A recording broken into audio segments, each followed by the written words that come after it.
হাতে হাতে দা লাঠি লৈ ওলাই আহিছে ৰাইজ। গাঁৱত প্ৰৱেশ কৰিছে অদ্ভুত প্ৰাণী। মানে কি বস্তু ধৰিব পৰা নাই আৰু দৰ্জা ঠেলিছে। একেলগে 2খন 3খন 6-7 ফুট ওখ দেৱাল অনায়াসে পাৰ হৈ যায় অদ্ভুত প্ৰাণীবিধে। মানে ৱাল এনেকৈ জঁপিয়াইছে আপুনি মানে ভাবিব নোৱাৰে। ইখনৰ পৰা সিখন মানে 6 ফুট 7 ফুট ৱাল সি চিন্তাই নকৰে জঁপিয়াই। চকুৰ পচাৰত দৌৰি নাইকিয়া হ'ব পাৰে প্ৰাণীটোৱে। মানে দৌৰে তাৰমানে আপুনি ধৰিব নোৱাৰে। গাঁও ভেটিও ধৰিব পৰা নাই অদ্ভুত প্ৰাণীবিধক। বেলি দুবাৰ লগে লগে পদূলিটো দূৰৰে কথা, ঘৰৰ দুৱাৰ দলিলৈকো আহিবলৈ ভয় কৰে ৰাইজ। আৰু গোটেই গাঁৱৰ ৰাইজে আজি গোটেই মানে যেনি আছে তেনি ঘেৰাও দিছে। মানে ৰাতি হ'লেই ভয় মানে আপোনাৰ সন্ধিয়া লগে লগে মানুহ মানে এনেকৈ হ'ল আপোনাৰ 6টা বজাৰ পাছত সন্ধিয়া লগে লগে আমাৰ মানে মানুহ বাহিৰলৈ নোলোৱা হ'ল। হয়, পুৰুষ মহিলা কোনো বাকী নাই, সকলো ওলাই আহিছে হাতে হাতে দা লাঠি লৈ। সকলোৱে মনত ভয় শংকা। জুম বান্ধি ওলাই আহি সকলোৱে চেষ্টা কৰিছে এটা অদ্ভুত প্ৰাণীৰ পৰা গাঁওখনক ৰক্ষা কৰিবলৈ। ঘটনা গোলাঘাট জিলাৰ বেঙেনাখোৱাৰ চিলাৰায় পথত।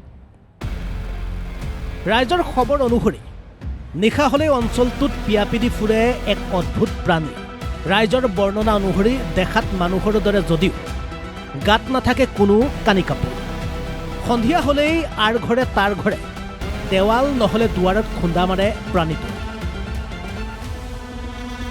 কেতিয়াবা যদি কাৰোবাৰ চৌহদত সোমাইছে তেন্তে লগে লগে সেই চৌহদৰ পৰা জঁপিয়াই প্ৰৱেশ কৰিছে কাৰোবাৰ বাৰীত।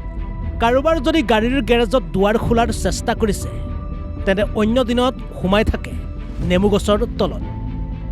মুঠৰ ওপৰত আতংকময় পৰিৱেশ সৃষ্টি কৰিছে প্ৰাণীবিধে। সোমবাৰে সন্ধিয়া আকৌ প্ৰাণীটোৱে ৰাইজক কৰিলে আতংক।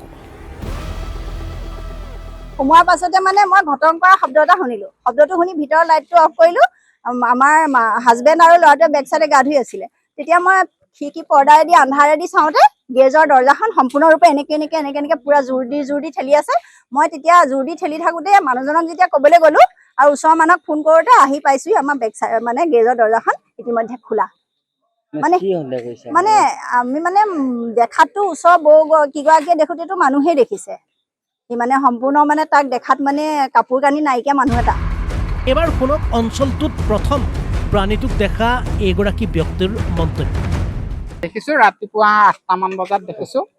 আমাৰ এই নবৌ আৰু মই নবৌ গা ধুই আছিলে বাথৰুমত, মই পানী ধৰি আছিলোঁ। তেনেতে মানে এই মানুহজন ওলাইছে। ওলাই আমি দেখিলোঁ, দেখাত চিঞৰ বাখৰ কৰিলোঁ। কৰাত মানে এই 5 ফুট ওখ ৱাল এখন পাৰ হৈ এই মানুহ এঘৰ চোতালত জঁপিয়াই আকৌ আগফালৰ গেটৰ ৱালখন জাপ মাৰি পাৰ হৈ। এতিয়া এনেদৰে গোলাঘাট জিলাৰ বিভিন্ন প্ৰান্তত এই অদ্ভুত প্ৰাণীয়ে সৃষ্টি কৰিছে আতংকময় পৰিৱেশ।